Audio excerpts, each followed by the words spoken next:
Good evening, everyone, and welcome. This is Twist Gaming, where you get to play board games with us.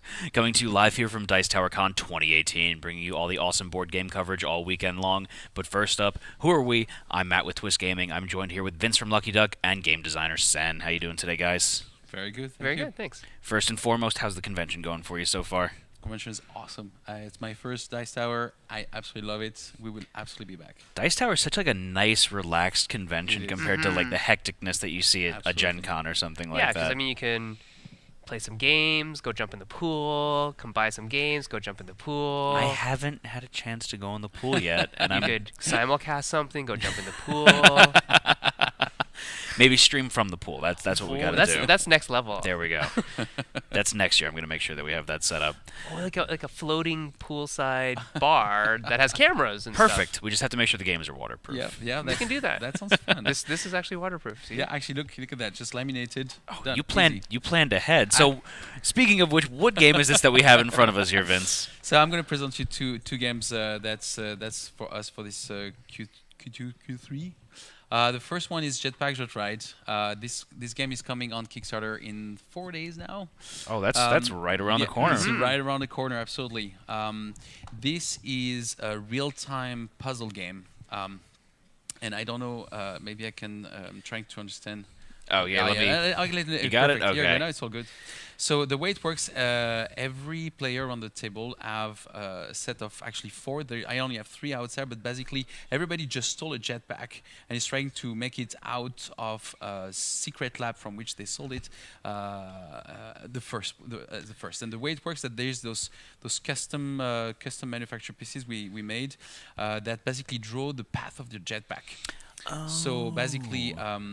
That will just show, like, imagine your jetpack going up and down.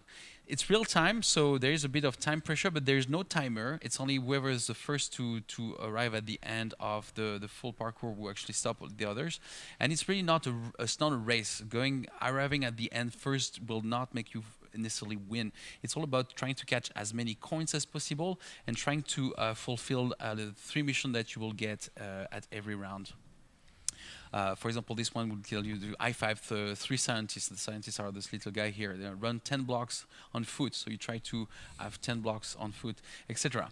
At the end of each round, whoever has the lowest score is the first one to draft out of a gadget deck.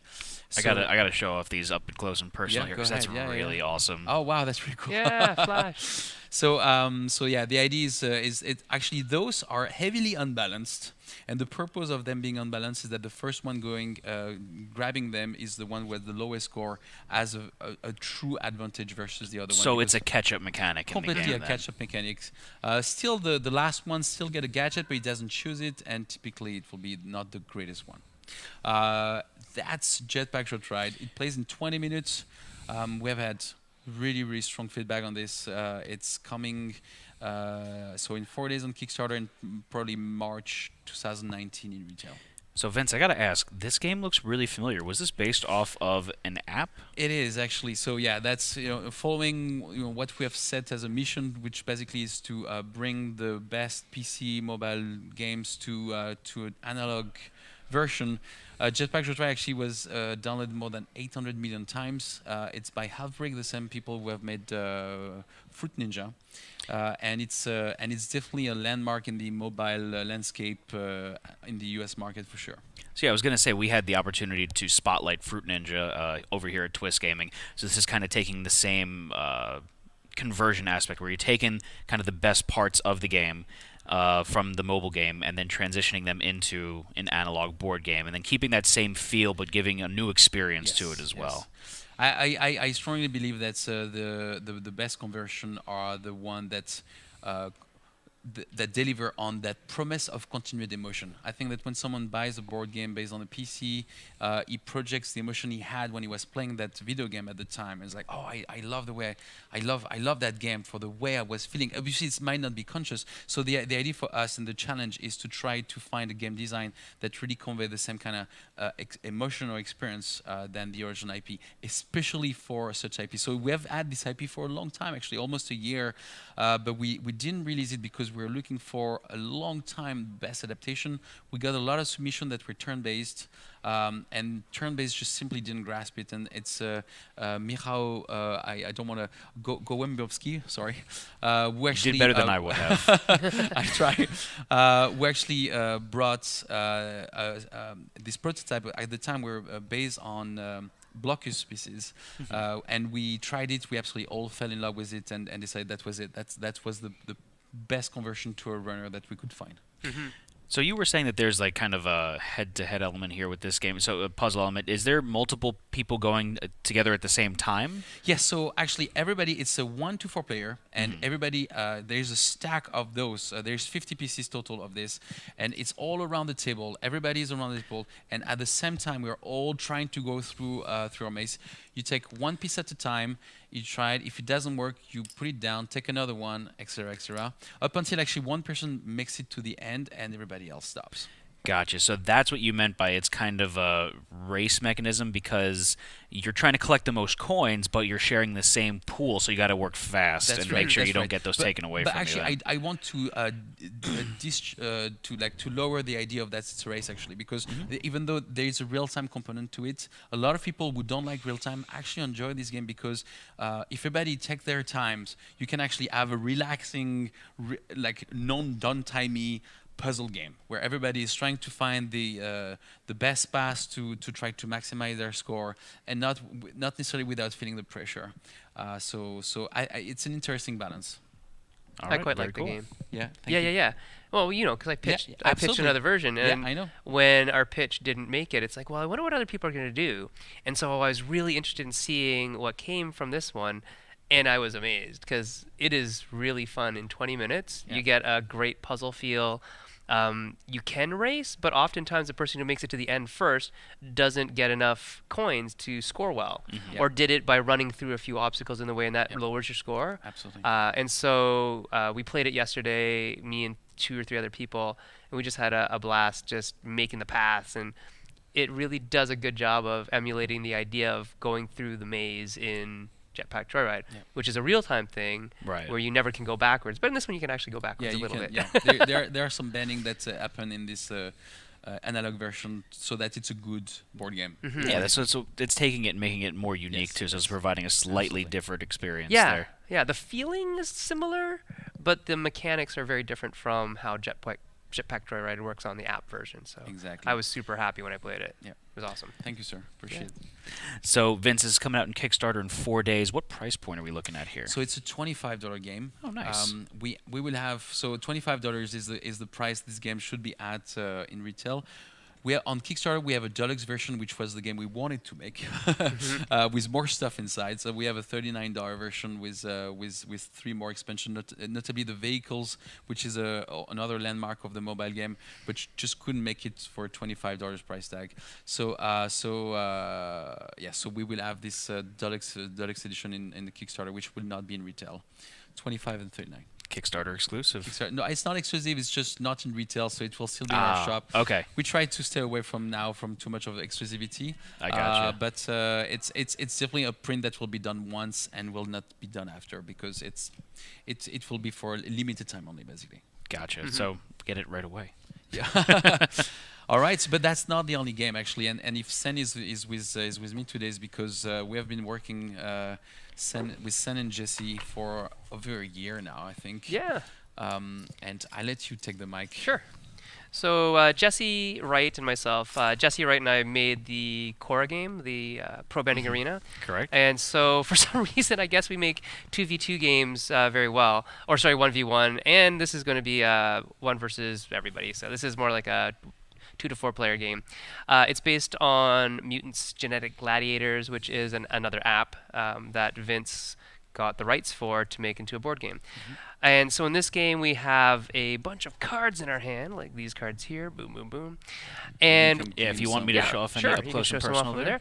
there. What we're using in this game is a splicing genetic code DNA sequence thing to buy more cards for your deck. So it is a deck builder in which we have this board that you'll see later, that I'll show you in a second, where your mutants line up in basically armies of 3.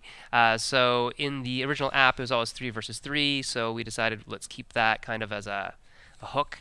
And you play from your hand. You splice your cards to spend their genetic genes, and then you buy more cards from a biro. Well, not really a biro, but individual piles of stuff that you have. And those aren't bought to your discard like most deck builders, are bought right to your play area. And so it speeds up the game a little bit that way. And the cool thing about the cards is that they do 2 actions, basically. They do one action when they're played, which is called a deploy ability. So their top ability is called a deploy ability.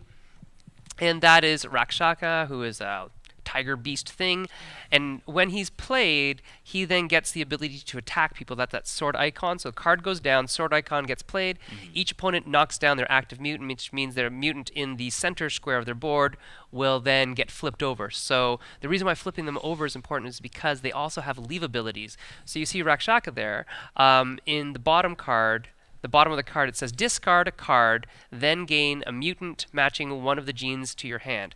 So what you'll do with that one is as it leaves play, that ability comes into play, letting you combo things as you come in and out of play. So as you're pushing your mutants through the deck and through the board here, you're going to have mutants coming in, going out, and doing various things. So you can chain combos by playing in certain sequences. So you're trying to synergize them all together based off of their abilities of getting put down and then And also so when you getting buy flipped them over. into your hand, you want to buy them in a specific, not specific order, but you're really looking for those synergies between the cards.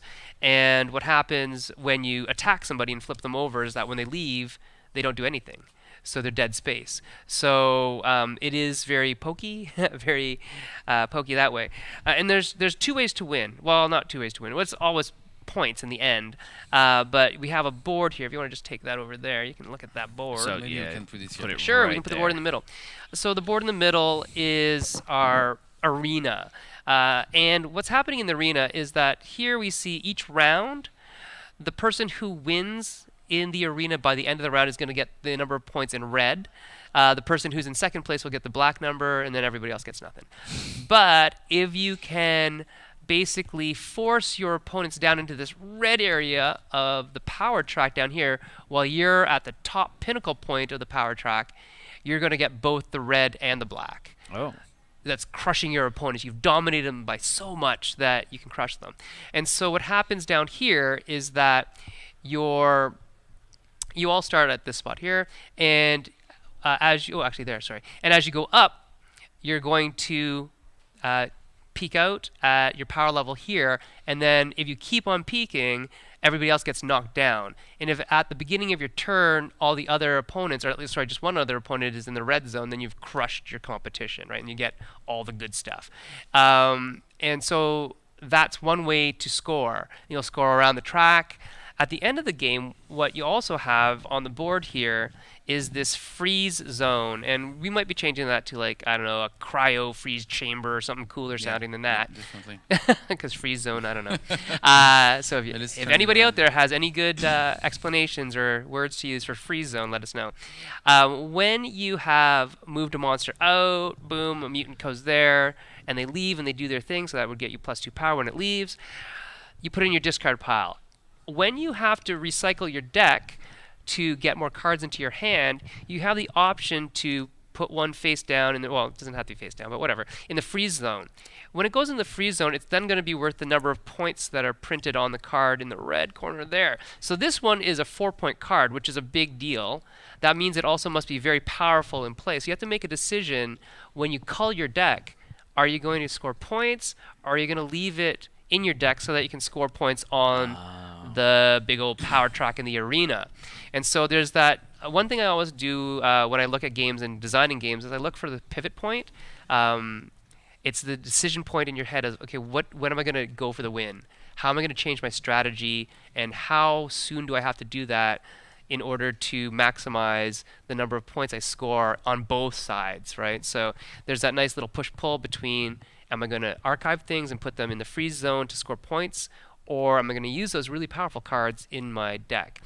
And the thing that we usually end up archiving first or putting in the freeze zone first are our wimpy starter cards. Right. The problem is that they're not worth a lot, but they're also not worth much power here. So you got to decide When's how the you're going to best do that. time Yeah, to do that? because they're while they're weak, they're efficient for a lot of other things like getting your cards out. So I would imagine that the free zone would be good to use for getting rid of cards that don't synergize quite as good with the rest of your yeah, they abilities. can be because so there's multiple modes. So there's pre-constructed decks where we start off with decks that we've designed as a team. That you just have these decks and that's what you're going to run with. You can do constructed mode where you construct a deck and go up against somebody else who has a constructed deck. And then there's the draft mode. And the draft mode would be exactly what you're talking about, where you've drafted a card that you're saying, I'm drafting that purely to get the 4 points on it. I don't think it synergizes well with any of my other cards. Anytime I have the opportunity, I'm going to send it right to the freeze zone to get the points off it. So yes, lots of different ways to strategize about this, lots of different ways to think about how all the card combos work. And that's my favorite part about this game actually, is watching the cards combo up in different and unique ways, because I'm finding new ones now, even just now, just as we change and tweak little things here and there. It's like, oh, that's really neat. I didn't know that could do that quite the way it does, which leads to some design problems, of course, because we have to balance everything. But it's been a really fun project working with this style of game, and the card play is fast, but also very cerebral. You have to think about, how am I going to get the most out of my cards? I was going to say, it looks like there's a lot of meat to this, especially for a game that's it's based off of an app game there. So it's got a nice depth to it that you might not think you would see from something in that vein. Actually, this is a very hardcore game. This one there's a lot of strategy in the app. Actually, it's actually the biggest bulk of it is actually it's a brother game. Mutant, but putting the IP aside, what I wanted to say is that what really make this game shine and is different is a couple things. The asymmetry of the card that you can buy from is something very interesting and completely different, because we're all thinking in a different way. We're not fighting for the same card to buy. There's a lot of planning, because as we showed you, when you play a card, you only play its deploy ability, but things have to move around, and honestly, only when this stuff gets out that the leave. So there's a lot of planning, and there's also a hand management, because you only have 6 cards during a round. You could play this card one by one, but then you'll never be able to get anything in this turning, because you need to discard 2 cards to get a new one. So so if I breed 3 times, then I actually only have 3 action this round versus having 6 on. So there's a lot, exactly as you were mentioning, there's a lot of macro decision, very interesting macro decision all around the game that really makes it very meaty, very crunchy. Like it's a very, for me, it's a very crunchy deck builder. It's not for the fainted heart. You got to be a couple steps ahead. And actually for all the gamers we have had around the table would jump on it very quickly. Really appreciate the depth of decision and strategy that there's on this, and that's all your work. So and well Jesse, yeah, and our development crew headed up by Philippe. So we've got a good team on it. We're already planning out the expansions. So we've got a whole other set of cards for the core set. We've got the heroes thought up, how we're going to do that. We're thinking about the Zodiac. So there's a whole bunch of stuff from the app. If you've ever played the app, the Zodiacs are only buyable by month. And of course, we're not going to sell them by month or anything like that. There's no in-app purchase. But but we're going to figure out how to use maybe even the round counter to say what's available at certain times of the year and things like that.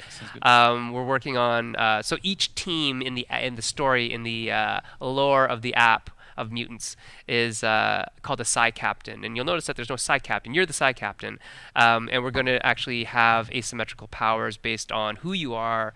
We're going to introduce the Psi Captains into the game system. Plus a couple other things that are from the world of the game. So things like in Mutants Genetic Gladiator in the app, there are things like a gold forge and a gold, things, and they're basically just constant coin generators. But we're going to take them and make them something useful in the game, because we can't just give you all coins. That would be expensive, right, Vince? Yeah, I'm sorry. We can't give you real coins. I'm sorry, I can't do it. Sorry. So I got to ask, what kind of difficulties do you see with taking a known IP, like especially something that's a game already, and then transitioning it to an analog game from a digital game? And then, are there any benefits of working that way as well? Is it easier to take something that's got kind of a framework and build off of it? It is and it isn't. So that's my favorite answer this week. I think people have commented on how many times I've said yes and no all at the same time. It helps to have a hook. It helps to have a dedicated audience. It helps to have a fan base who understands the game. And then I think it also helps to be able to take a lot of the information that and what people like about the game, and then you take that and you say, okay, we can do the same thing in a different way. Because I don't think anybody out there really would love a direct port of the experience or of the mechanical nature of the experience of any of the games that we've done in terms of Mutants or Jetpack Joyride or whatever straight to the tabletop. Yeah, because a simulator is what you don't want. We don't want to Right. simulate you the don't want game. a simulator. That's the worst part. Because why wouldn't they just go play the app then, right? Yeah, exactly. So we want to give them something that feels similar, that has the world, the lore that they like, the graphics that they fell in love with, the characterization that they liked, and give them an adjacent experience. Something fresh to look Yeah, at yeah, while yeah. still, tying it back in. Mhm. And then we also want to make sure that it's not just I think there's like 3 million downloads of Mutants. Actually, it's 30 million. 30? 30 million. So it's off by order of magnitude. That happens. That happens. So 30 million downloads, right? So there's a fan base somewhere out there that'll maybe just buy it because of that. But we don't just want to cater to them. We can't just have all the, we did this really cool thing that only these 30 million people. That's a lot of people. That's a lot Well, of people. no. But we also want to appeal to the broader gamer community that, hey, this is just a good game. Right. Yeah, And absolutely. so we have to feed that beast, I think, even more Absolutely. because they are really the target audience. To bump on this, Vikings Gone Wild, the first game we did, that's the one that had 3 million download because it was Yes. it was our game. So it was a very small game made by my studio. Every day I play, and the truth is, many people don't even know it's an app. Okay, and we never. It's an app? It's an app. Yeah.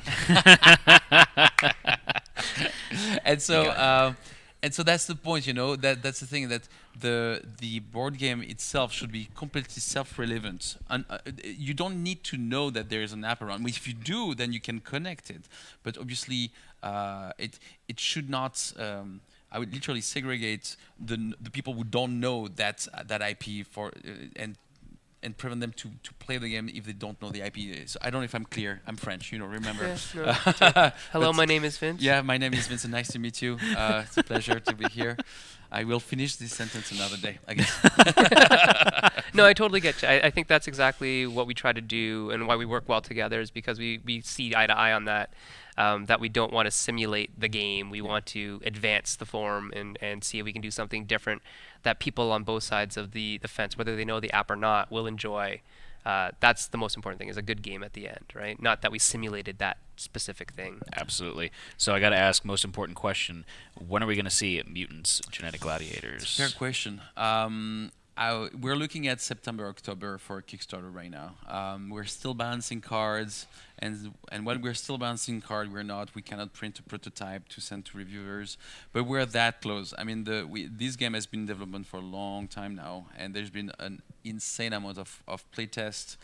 We actually have at Lucky Duck Games, specific for this game, we actually add part-time playtester. Like, we're talking about people paid to playtest the game, just because the amount of the combination of cards and the complexity of the game required a massive amount of on top of all the work that Oh, we yeah, put together. But we put the resources as a publisher as well to really have this hundreds of hours of playtests. Absolutely. And we appreciate that. And so, But you're starting to see the light at the end of the tunnel. yeah. right? So it's funny. It's fun. Like, I've been personally demoing this game for the last 3 days, and I can see this game is very stable now. And so we're there. But we don't want to give an official date until we have a game. That's not the way it works. It's not Absolutely. marketing. We should drive the way when the game is finished.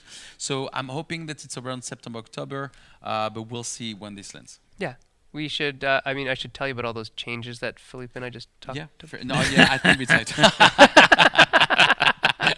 I think I've seen an email pass by. Yeah. It's nothing major. It's nothing major. Nothing major. Nothing major. But That'll that's the change those point. You know, release dates. they're still iterating on some details. Little so- tweaks going yeah, on. so yeah. that's why there's no. I can't tell you the 24th of September. Well, I got you.